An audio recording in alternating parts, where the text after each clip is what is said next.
மகனே நம்ம கூட தேர்ட் ஜென்ரேஷன் டியூக் 390 இருக்கு. ஸோ இந்த பைக்கில் வந்து எல்லாத்தையும் புதுசு பண்ணியிருக்காங்க, எல்லாத்தையும் ரிஃபைன் பண்ணியிருக்காங்க. டோட்டலி ரிஃபைன்டு மோட்டர் சைக்கிள் அப்படின்னு சொல்லலாம். இந்த பைக்கில் புது இன்ஜின் கொடுத்துருக்காங்க. 398cc engine. மொதல் வந்து 373cc இன்ஜின் தான். இப்போ வந்து 398cc இன்ஜின் 2.4 ஹார்ஸ் பவரும் 200 மோட்டர் சாஃப்டாக இருக்கும். அதிகப்படுத்திருக்காங்க, ஸ்லைட்லி டியூன் பண்ணியிருக்காங்கன்னு சொல்லலாம். அதனால எனக்கு எக்ஸாஸ்ட் நோட் வந்து கொஞ்சம் டிஃப்ரெண்ட்டாக தெரியுது. பழைய டியூக் 390 வந்து ஓரளவுக்கு ஓகே, பட் இப்போ கொஞ்சம் லவுடாக ஃபீல் ஆகுது.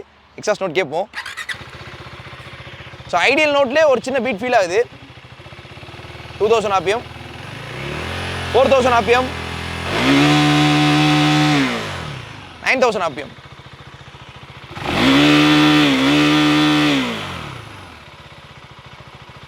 அந்த இனிஷியல் ரேஞ்சஸில் ஒரு அரௌண்ட் 5000 RPM வரைக்கும் அந்த பீட் ஃபீல் பண்ண முடியுது. டாப் அண்ட் RPM போகும்போது சவுண்ட் ரொம்ப அக்ரெசிவாக இருக்குன்னு சொல்லலாம். பட் பழைய டியூக் 390 கம்பேர் பண்ணும்போது இந்த டியூக் 390 எக்ஸாஸ்ட் நோட் பெட்டராக இருக்குன்னு எனக்கு தோணுது.